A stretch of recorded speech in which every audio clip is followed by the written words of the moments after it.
Good. That's water, by the way.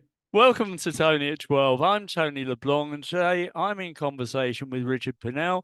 Richard, amongst many other achievements, is a professor of the organ at the Royal Academy of Music. He will be visiting Alderney for an organ recital at the church on the 14th of June, sponsored by Hawksford Estate Agents. And I should say that James Hawksford was a choir boy and so has a love of church music and is excited to show his cousin the in Ireland and the church. So declaration of intent, declaration of interest, and all the rest of it. Richard, it's a Absolutely. pleasure to see you. Thank you Thank you. so Yeah, much lovely for to meet sparing me you. some time. Yeah. Starting off, what was the attraction of the organ to you? Was it as a result of being a chorister? Yeah, it was absolutely. So I remember very clearly, as a youngster, I started singing in a local parish church choir when I was 7 and a little bit, and I remember very clearly being kind of just interested whenever the choir master spoke to the organist who used to sit right behind us or Mm. opposite us. So they were right by us. The choir master asked the organist to do various things or play a bit louder, a bit softer, or a bit more kind of technical jargon, and I was always just a little bit kind of. Um, Interested what that all meant. And then if you fast forward a few years, I'd started learning the piano with that same choir master, and that sort of naturally progressed onto the organ. When my voice changed, so I couldn't sing treble anymore. Hmm. Um, like happens to a lot of young lads. Suddenly didn't really know what I was supposed to be doing. I couldn't sing anymore, or certainly couldn't sing the treble part anymore. But I didn't want to lose the camaraderie I had from being a member of the choir, and so I just kind of said, "Oh, can I have a go on the organ?" And it all just sort of flowed from there. And it was as simple as that because, I mean, you graduated to the point where you were the assistant director of music at St George's Chapel, Windsor. That must have been interesting, actually playing for the royal family. Absolutely, yeah. It was a real honour to be there. So I was there for 7.5 years, and as I'm sure you know, St George's Chapel is set within the walls of Windsor Yeah. Castle. Chapel sometimes makes you think of a very small little room, but actually St George's Chapel is huge. It's not as big as Westminster Abbey or St Paul's Cathedral, but it's big by chapel standards, and they've got a professional choir, all of whom live in. So all of the adult singers, the altos, tenors, and basses, and their families. The director of music, me, the organist, and we had a kind of an apprentice organ scholar. We all were housed around the chapel in the walls of the castle, and then the choristers were all boarders at a little prep school next door. So it was kind of a community, and we sang every day. So again, rather like a cathedral, there was a service every day of the week and three on a Sunday. And there's this kind of just daily rhythm to things. But then, of course, there are the bigger occasions of the year when members of the royal family would be present. So Hmm. it's not to be confused with kind of the private chapel or the chapel royal, where perhaps the Queen Elizabeth II, as it was at the time, would go every week. She would come to us for slightly bigger, more important Yeah. occasions because we were open to the public. But there was always a feeling that we were kind of what we were doing was kind of on behalf of the royal family. We were there kind of we were there to pray for them and for the Knights of the Garter, and to kind of make music to our as best as we possibly could. Night spiritual. Yeah, well, something like that. Yeah, Yeah, yeah. Then you went on to be the director of music at Jesus College, Cambridge. Um, yeah. that was an interesting situation, yeah. It was, yeah, yes. I had an amazing 5 years there. Perhaps, well, it was 5 years, although COVID happened in the middle of that. But that was a very different mode of working for me. So I was in charge rather than being the second in command, and so I was responsible for all of the music in the chapel at Jesus College, which is an absolutely stunning building, and also for the wider college music. But my main responsibility there was running the two choirs. So a choir of adults who are mostly students at Cambridge University. Hmm. There are about 25, 26 of them. And then we had a set of boy choristers, usually about 24, 25 of them, who came from all around the town. So I was doing much more conducting and much less playing. And nurturing our organ scholars. So whilst I was conducting, the organ would be played by two undergraduate organ scholars, and who are kind of following in my footsteps, if you like. So it was a real privilege to be able to pass all of that on, and to work with younger people. So they're not professionals, but striving for professional standards. And we had people from all walks of life in the choir. Some people who'd been choristers at in the nation's great cathedrals, other people who'd never sung a service of evensong until they came up to Cambridge University, age 18 or 19. And so it was really special to, particularly with those latter people, to introduce them to great music that I've loved since my childhood, and see the realization appear on their faces of just how brilliant the music was. So yeah, it was a fantastic thing to do. How many organ scholars do they have there per year? Do they? So it varies from college to college. I ought to be able to tell you how many colleges there are in Cambridge, but I Yeah, don't know. don't worry, I don't think worry. it's about 35, I think. Yeah. Maybe fewer than that, actually. Yeah. Most of them have 2 organ scholars at any one time. That's certainly how we work things at Jesus College. So there are always 2 of them. So not quite one in every year. So does each college have its own instrument? Yeah. Lots of chapels, lots of choirs. I mean, Cambridge, I think, probably has the highest density of choirs anywhere in the world, possibly rivaled only by Oxford's, which has a similar number. Which we don't talk about. Richard, can we have a look at the history of the organ as a musical instrument? Because I did a little bit of research, and you came back to me on it. And, I see it goes back to ancient Greece, 3rd century BC. Incredible. Yeah, it is. Excuse me whilst the clock. It's all right, don't worry. It's nearly there. There we go. Very, very little is known about what these instruments would have sounded like. But I think there is documentary evidence and drawings or however this stuff is preserved of the hydraulis that was powered by water. Whilst I'm not an expert on all of that side of things, I mean, I have had the privilege of playing some ancient instruments, and it's pretty mind blowing. The technology. I mean, they're incredibly intricate bits of kit. Even a small organ, an instrument even smaller than the one I'll be playing for you in Alderney. There are lots of moving parts, and the quality of the workmanship and the engineering just to make it fit together and work is absolutely mind blowing. And I had the real privilege. I think it was 2 summers ago. I was in the Netherlands, a place called Alkmaar, where in the main church in the centre of the town, the Laurenskirk, they've got 2. One's not enough. They've got 2 incredibly famous instruments. One which is the most famous instrument. Some people say it's the very best in the world, and that dates from I believe the 18th century. More mind-blowing than that is the slightly smaller instrument at the other end of the church, which I played, which is over 500 years old. And the only kind of different thing about it is that there's now an electric light, so you can see the music, and there's an electric motor that pumps the air rather than having people do it for you. But the sounds that I was able to create have been heard exactly the same by people for half a millennium, and that's absolutely mind-blowing, I think. According to Wiki, it appears that the first organ was installed in Winchester before the Norman invasion. Yeah, I can believe it. I mean, that's also mind-blowing. Very much so. Now, this Halberstadt organ seems to be quite interesting because it's the first to use a chromatic key layout. Is that similar to what we now see these days on pianos and organs? I think so. Yeah. Definitely. There's a huge, great area of study to do with the way that any instruments can be tuned, and without wanting to bore you about it, the tuning system that we're all used to, that we grow up hearing and singing at primary school and whatever, or when you play up and down the keys on the piano, that was kind of settled upon, if you like, during the time of J.S. Bach. Yeah. So we're talking 18th century. Okay. And the physics of it all are such that if you kind of keep playing octaves one after the other, by the time you get to the very high end, it's not actually quite the same note.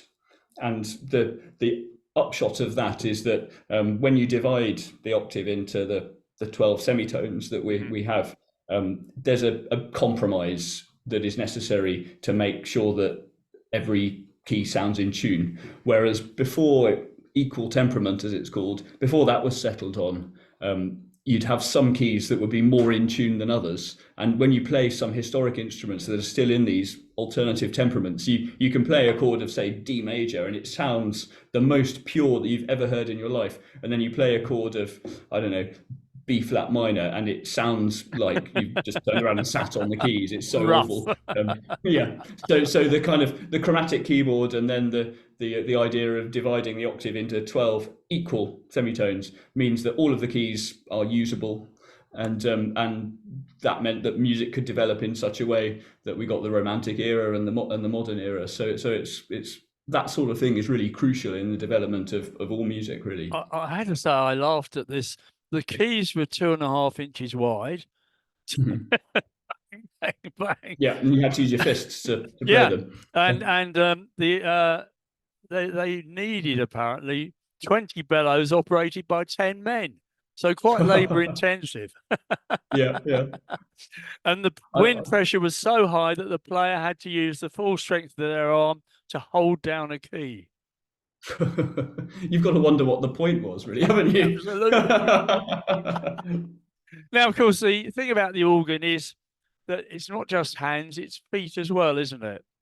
It is indeed. Do people find that difficult to come to terms with, or is it a gradual build up in their training? Yeah, I mean, I think both is the short answer. It's one of the features about playing the organ that perhaps looks impressive to someone that doesn't play the instrument. People all say, "Oh, wow, you're playing that with your feet," and I can see that. There's an element of coordination required.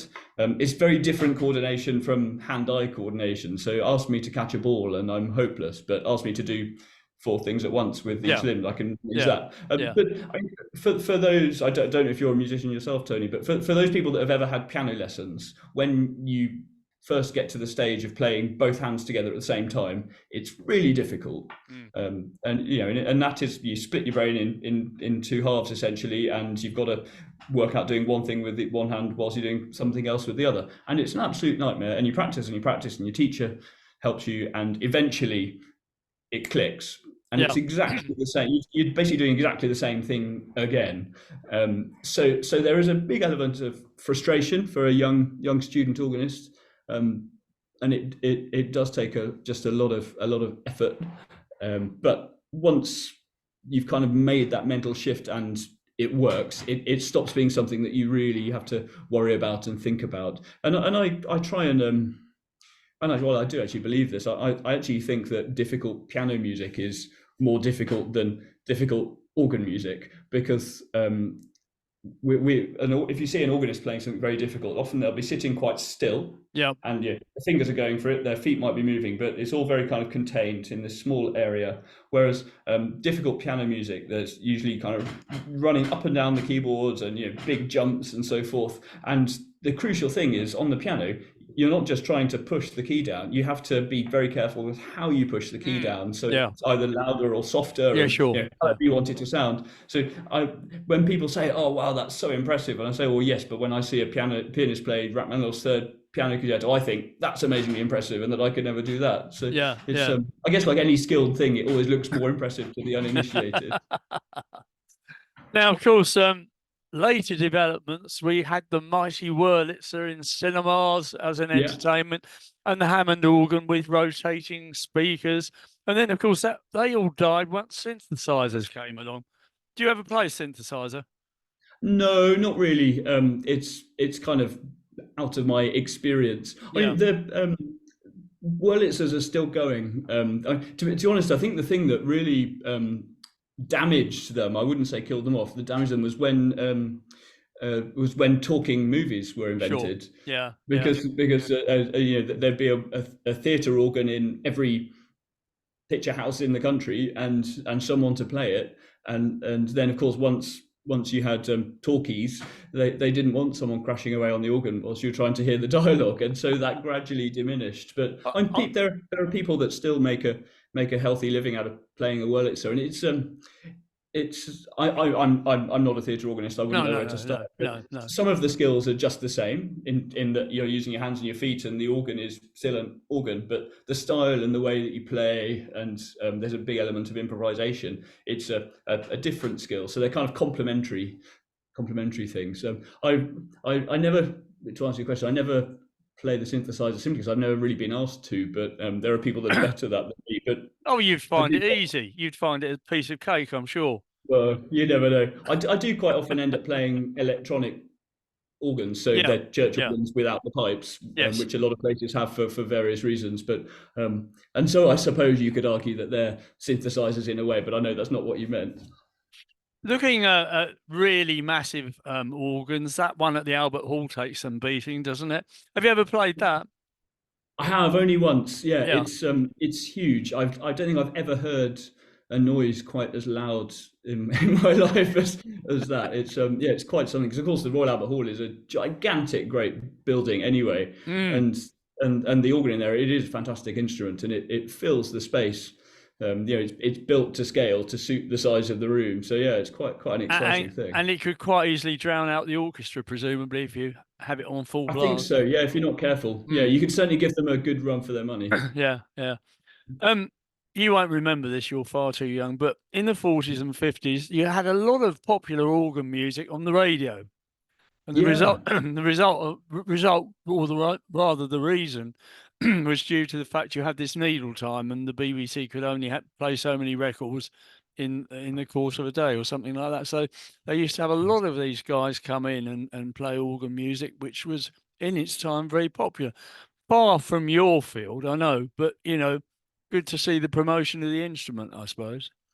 Yeah, absolutely, absolutely. And I think the musical landscape is always changing, which is quite an exciting thing to Mm. be part of. Yeah, If you rewound the clock to say the 40s, 50s, 60s, even a bit later than that, there was very much a kind of divide that there was serious classical music and light music. yeah. But I think people are a bit more sensible about it these days, and it's all music. And as I was saying with the theatre organs, all the skills are kind of transferable, and um, and so I think there's whilst we don't get all of that organ airtime on the radio anymore, a lot of that music does still exist and does get played and things.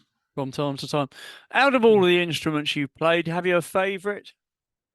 Yeah, depending which day of the week you ask me, the answer might change. But Can you give I me think a Friday one, I, please?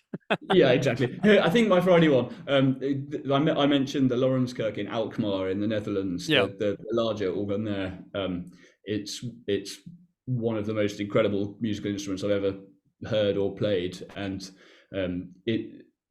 And I was lucky enough to give a concert on it, and it's the sort of instrument that if you take the music to it that was written at the same time that organ was built, it tells you how to play it. It almost teaches you, and the sounds that you create, they're so beautiful, so musical, so kind of subtle that it kind of gives you so many possibilities of what you can do. And yeah, it's a real kind of life-changing experience playing there. And I have to say that the Phantom of the Opera, the introduction, the first number in there with that organ Yeah, roaring away, it's absolutely. Which of very course is a effective. synthesizer, really. Yeah, But of course. But it comes over very well. Now, how about your role as a conductor? Is it strictly choral, or do you do a bit of music as well? So yeah, I mean, I'd say all, yeah, strictly choral. I would say that doesn't mean that there aren't sometimes instruments involved. Hmm. And I have had an orchestra play for me, more than once, but I wouldn't class myself as an orchestral conductor. I suppose the biggest thing I've conducted with an orchestra, and actually it was an amazing experience. It was when I was in Cambridge still, and we made a recording of it's the world premiere recording, in fact, of a setting of the Requiem by a composer called Grace de Ives, Yeah. who's a friend of mine, wonderful composer. And we were lucky enough to be able to bring in Britain Sinfonia, who are a terrific orchestra based based near Cambridge. They're one of the very best chamber orchestras in the country, and so we performed that in concert and then made a CD recording of it, and that was really special. It was special because I had some of the very best orchestral musicians in the country in front of me, playing for me and for my choir, which is a real thrill. It was also slightly strange because the recording sessions were just before the first COVID lockdown. In fact, we lost our last session because it became clear that that wasn't going to be possible anymore. So there was this kind of almost kind of blitz mentality. The poor orchestral players, they'd had all of their other work for all of the future cancelled. They had no idea when the work would come back, and so this was the last bit of music, professional music, that we were all going to get to make for who knows how many months. So it had a kind of a slightly strange spirit about it as well. But actually, the thing I really take from that was just being able to work with some great orchestral musicians. We do from time to time get an orchestra in at the church where I'm director of music in London, for kind of bigger services, Christmas Eve and Easter Day. We'll get a few instruments in, and they kind of complement the organ, which we've got a wonderful organist, and so he plus the instruments sound like an orchestra. And then sometimes we'll also get a full orchestra in when circumstances are right. So yeah, I do get to conduct orchestras, but I'm not an orchestral conductor. It's really choirs that I enjoy doing and that I'm experienced doing. Yeah. That's what your training is based on. It's interesting, all this. There's no doubt about that. Now, can you come on to the visit to Alderney and tell us a bit about the music? Because I've got a list of Mendelssohn, Bach, Widor, Franz Schmidt, Pieter, Jorn, and Hendrik Andriessen. So yeah, absolutely. Yeah. So it's a fairly deliberately a mixed bag of music. I was the brief from James Hawksford, my cousin, who asked me to come and do this was that it needed to be a recital that was going to be accessible to people who don't know anything about organ music. Which is and to be honest, that's not an unusual brief to be given. Particularly when you're doing a parish church recital for the kind of local community. So I steered clear of kind of very long and heavy works that might just be a little bit kind of boring or oppressive to people that don't know it. So it's all music that is kind of easy to listen to get your ear into. It doesn't mean that I've kind of dumbed anything down. It's quality music. I think the lightest piece on the program is the Pietro Jon Toccatina for the flutes, which is very short and kind of slightly fun. It's one of those pieces that when you get to the end of it, you hear a little kind of titter go through the audience. But I'm also giving you some wonderful music by J.S. Bach, Mendelssohn, as you say. Did you Andriessen you mentioned? So that's a Dutch composer. That's a great piece that I remembered from my childhood. I've only just started playing it this last year, but the organist who I mentioned at the church where I was a choir boy, that I always wondered what he was doing. He used to play that piece, the Theme of Variations, and it's a good concert piece for the audience because there's a short, quite catchy tune which you hear, and then you hear it kind of put through a different lens, a bit like a kaleidoscope. And so you hear it in different variations. And so the idea is that hopefully it'll be kind of exciting to listen to and to watch, because I believe that there's going to be a projector screen, so you'll actually be able to see. Right, okay, big screen, pop concert. Yeah, which adds a big extra dimension to the thing. Well, that's good because the organ, as you know, is at right angle. Well, follows the parallel with the aisle. And so, it would be good for people to actually see you, actually playing, as opposed to if you're in the wrong seat listening, as it were. Exactly, yeah, and for those people that attend the church, they'll obviously hear that instrument pretty regularly, but may have no idea what actually goes into playing it. So hopefully it'll be a kind of interesting. It's an hour, I think, the concert. So it'll some exciting music, some interesting music, and that extra dimension of being able to see actually what happens. Changing the stops. Playing the pedals. So. Out of that list, what would be your favourite? I think Bach. Yeah, and that's always the easy go-to answer for an organist. But yeah, But no toccata. no, sorry. Not even a few bars. Oh well, if you're lucky, you never know. You never know. But Not quite yeah. Halloween yet, is it? So it should work out very well. And so, coming back to what I said about the toccata in my list, if you're not going to do it, I'll just have to watch the Sky Band do it. Do you remember them? I John don't, I'm Williams afraid. and you should go watch it on YouTube. It's incredible. It really is I very, will very do. good. Yeah, absolutely. Right, we better tell our viewers what it's all about in terms of when it's going to happen, etc., etc. Tickets are £15 each. It's on the 14th of June. You can get your tickets from the Alderney Tourist Office or Hawksford Estates. As a retrospective greet and meet. Yes, I believe Yeah, so. After the concert. yeah, Um, yeah. so so That if you've make sure enjoyed it, then stick around. That makes sure the organist is in good working order, Yeah, presumably, absolutely. rather than have it the other way round.